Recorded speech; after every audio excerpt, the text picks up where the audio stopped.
ইন্ডিয়াতে গিয়ে অ্যাক্সিডেন্ট হলো আদ্রিতের। সম্পূর্ণ জানতে ভিডিওটিতে একটি লাইক করে দেখতে থাকো। গল্পের শুরুতেই দেখা যায় শুভকে নিয়ে অনেক খুশিতে রয়েছে আদ্রিত। সামনেই তার সন্তান আসতে চলেছে এই পৃথিবীতে, আর সেই জন্য আদ্রিত আরও বেশি খুশি রয়েছে। এর মধ্যেই ইন্ডিয়া থেকে মিস্টার সেন ফোন করেছে আদ্রিতকে আর বলে, আপনি কালকে ইন্ডিয়া আসছেন তো? তখন আদ্রিত বলে, বলছিলাম কি মিস্টার সেন, ডিলটা আমেরিকাতে করলে হতো না? কিন্তু মিস্টার সেন তখন বলে, না, আমি তো আগেই বলেছিলাম এই ডিলটা আপনাকে ইন্ডিয়াতে এসেই করতে হবে, আর কোনো রাস্তা নেই। তখনই আদ্রিত বলে, ঠিক আছে, আমি খুব তাড়াতাড়ি আসার চেষ্টা করছি। এর মধ্যেই শুভ বলে, কি হয়েছে আদ্রিত? তোমাকে দেখে মনে হচ্ছে তুমি খুব কিছু নিয়ে চিন্তা করছো। এরপরে আদ্রিত বলে, আসলে আমাকে কালকেই ইন্ডিয়া যেতে হতে পারে, সেই জন্যই আমি ভাবছিলাম আর কি করব।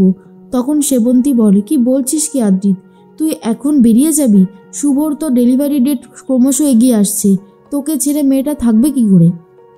তখনই আদ্রিত বলে, বিশ্বাস করো মা, যাওয়ার ইচ্ছে আমার একদমই নেই, কিন্তু কি করব, আমার হাতে যদি আর কোনো উপায় থাকতো। বাবা আর কাকাকে একবার বলে দেখব যদি ওরা যায়, তাহলে আমাকেই যেতে হবে। এইটা আমাদের জন্য অনেক বড় একটা ডিল, আর এই ডিলটা যদি আমরা ফুলফিল করতে চাই তাহলে আমাদের ইন্ডিয়াতে গিয়েই এই ডিলটা করতে হবে। ঠাম্মি তখন বলে, আমি জানি তোমার কষ্ট হচ্ছে। আসলে কি বলো তো দাদু ভাই, আমাদের জীবনে এমন অনেক কাজই থাকে যেটা আমাদের করতে ইচ্ছে করে না, কিন্তু আমাদের করতে হয়ই। তো তার মধ্যেই তোমার এই কাজটা পড়ে গেছে, কি করবে বলো? শুভর তো একদমই ভালো লাগে না। শুভ তখন ভাবছে, সামনেই আমাদের সন্তান এই পৃথিবীতে আসবে আর আদ্রিত চলে যাবে, কিছুতেই মেনে নিতে পারছি না। কিন্তু এই ডিলটাও তো এই পরিবারের জন্য অনেক বেশি ইম্পর্টেন্ট, এটা তো অস্বীকার করার জায়গাই নেই। আমি বরং আদ্রিতকে বোঝাই যাতে ও চলে যায়, ও ডিলটা ফুলফিল করতে পারে। এর মধ্যেই সেবন্তীর কোলে মাথা রেখে আদ্রিত শুয়ে আছে আর বলে, মাগো, তুমি শুভকে দেখবে তো, ওর কোনো যেন ক্ষতি না হয়, তুমি দেখো। সেবন্তী বলে, আমি আছি তো, তুমি শুধু শুধু এসব নিয়ে ভাবছো। আমি যতক্ষণ আছি ততক্ষণ তোমার এসব নিয়ে কোনো চিন্তা নেই, শুভর দেখভাল আমি করব। তখনই আদ্রিত বলে, তুমি যেই কথাটা বলে দিয়েছ, ব্যাস আমি অনেকটাই বেশি নিশ্চিন্ত, আমার আর কোনো টেনশন হচ্ছে না। এখন আমি ভাবছি যে আমি খুব তাড়াতাড়ি ইন্ডিয়াতে চলে যাব, কালকেই রওনা দিয়ে দেব। নিজের জামাকাপড় সব গুছিয়ে নিয়েছে আদ্রিত। এরপর শুভ সাহায্য করতে থাকে। তখন শুভ বলে, আদ্রিত, আমি চাই তুমি কাজটা শেষ করে যত তাড়াতাড়ি সম্ভব চলে আসো আমার কাছে। তোমাকে ছেড়ে আমার থাকতে খুব কষ্ট হবে, কিন্তু এটাও ঠিক, তোমরা অনেক কষ্ট করে মেহনত করে আজকে বিজনেসটা এই জায়গায় দাঁড় করিয়েছো। আমি চাই তুমি খুব ভালোভাবে কাজটা সম্পন্ন করো। এরপরে আদ্রিত বলে, জানো তো শুভ, তোমাকে ছেড়ে যেতে আমার খুবই কষ্ট হচ্ছে, কিন্তু পরিস্থিতি এতটাই জটিল যে কিছু করবার নেই। তবে আমি খুব তাড়াতাড়ি ফিরে আসবো, তোমায় কথা দিলাম। শুভ তখন বলে, আমি তোমার জন্য একটা গিফট এনেছি, তোমাকে দিতে চাই। শুভ আদ্রিতের জন্য খুব সুন্দর একটা সোনার চেন নিয়ে আসে, আর তাতে একটা লকেট ছিল।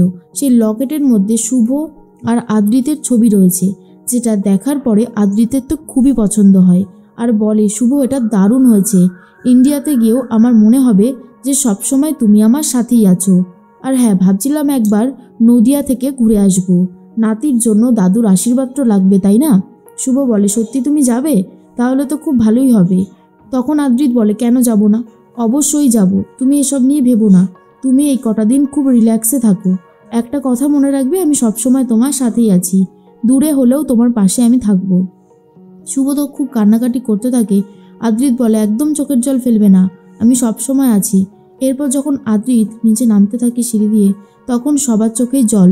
তখন অয়না বলে, সত্যি রে দাদাভাই, তোকে ছেড়ে থাকতে খুব কষ্ট হবে, বাড়িটা একদম ফাঁকা হয়ে যাচ্ছে। আদ্রিত বলে, আর তো কয়েকটা দিন, তারপরেই তো নতুন সদস্য আসবে, আমি আসবো, এই বাড়িটা সব একেবারে হৈ হৈ করবে, কি বল? অয়না তখন বলে, ঠিক কথা বলেছিস, সবাই তো অনেক মজা করছিল, কিন্তু আদ্রিতের এই চলে যাওয়াটা কেউই যেন মেনে নিতে পারছে না। সবাই তখন বলে, সত্যি, আদ্রিত চলে গেলে বাড়িটা একদমই ফাঁকা হয়ে যাবে। এরপর তো আদ্রিত রওনা দিচ্ছে, যাওয়ার আগে বলে, আমি তাহলে যাচ্ছি। আর এটা শোনার পর শুভর একটু খারাপই লাগে আর বলে, না, বলো আসছি। এরপরেই চলে যাচ্ছে আদ্রিত।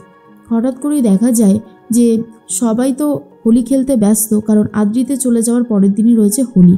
এরপরেই শুভর মাথাতে এমনভাবে সবাই রং দেয় যে সিঁদুরটা গলে গলে একদম নিচে পড়ে যাচ্ছিল। আর ঠিক তখনই আদ্রিতের গাড়ি অ্যাক্সিডেন্ট হয়।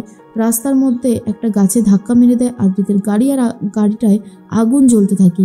অন্যদিকে সবাই মিলে এসে আদ্রিতকে বার করে তাড়াতাড়ি করে হসপিটালে নিয়ে যায়। আর এদিকে ডক্টর মোহনা বাসুকে তাড়াতাড়ি করে কল দেওয়া হয় যাতে তিনি এসে পেশেন্টকে চিকিৎসা করতে পারে। এর মধ্যে শুভর লেবার পেন উঠতে শুরু করে দিয়েছে, আর সবাই মিলে শুভকে ধরে হসপিটালে নিয়ে যাচ্ছে। বোঝাই যাচ্ছে আদ্রিতের কিন্তু বেশ বড়সড় অ্যাক্সিডেন্ট হয়েছে।